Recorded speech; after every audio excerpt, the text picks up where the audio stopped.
नमस्ते किसान साथियों, आज हम जानते हैं कि आज हमें मोटे अनाज की आवश्यकता क्यों पड़ रही है। एक समय था जब सांवा, कोदो, ज्वार, मड़ुआ, जौ, जाई, मकुनी, बाजरा इत्यादि अनाज ही खाए जाते थे। बुजुर्ग कहते थे कि मोटा मेई अनाज खाओ, डॉक्टर दूर भगाओ। हमारे बुजुर्ग यही खाते थे और निरोगित शरीर सहित 100 साल तक जीते थे। अब जैसे जैसे खान पान बदला, लोगों के शरीर को मानो घुन लग गया हो, तमाम बीमारियां जकड़ रही हैं, आयु आधी होती जा रही है।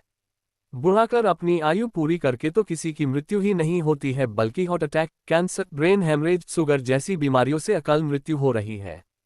पहले हम लोगों के घर पर बारिश के समय में जब बरसीम, चरी, बाजरा, ज्वार जैसे हरे चारे खत्म हो जाते थे, उस समय पशुओं के लिए सांवा ज्वार बोया जाता था, जो पशुओं का हरा चारा बनता था, और जब उसमें बालियां लगती थीं तब पक्षियों को भोजन भी मिल जाता था।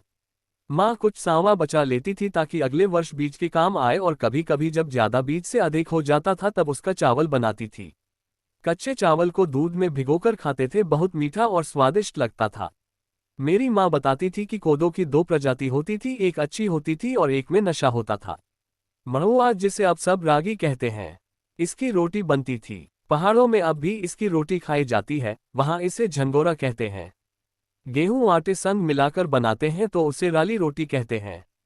जिस प्रकार पहाड़ों में मड़ुआ की रोटी खाई जाती है, इस तरह पंजाब में मक्की की रोटी खाई जाती है, तो हरियाणा में बाजरे की रोटी खाई जाती है, और भी क्षेत्रों में हम लोगों के उत्तर प्रदेश, मध्य प्रदेश, बिहार में भी कमोबेश ये सब खाया जाता है। मड़ुआ का हमने तो बचपन में सिर्फ लपसी खाई थी, जो बहुत स्वादिष्ट होती है। अब जब सबने नए अनाज, हाइब्रिड अनाज खाकर अपना नुकसान देख लिया, तो फिर से वापस मोटे अनाज, जैविक सब्जी की तरफ लौटने लगे हैं। जो जौ के नाम पर नाक सिकोड़ते थे, अब ओट्स खाकर आधुनिक बनते हैं। मड़ुआ के काले रंग से दूर भागने वाले शौक से रागी खाते हैं।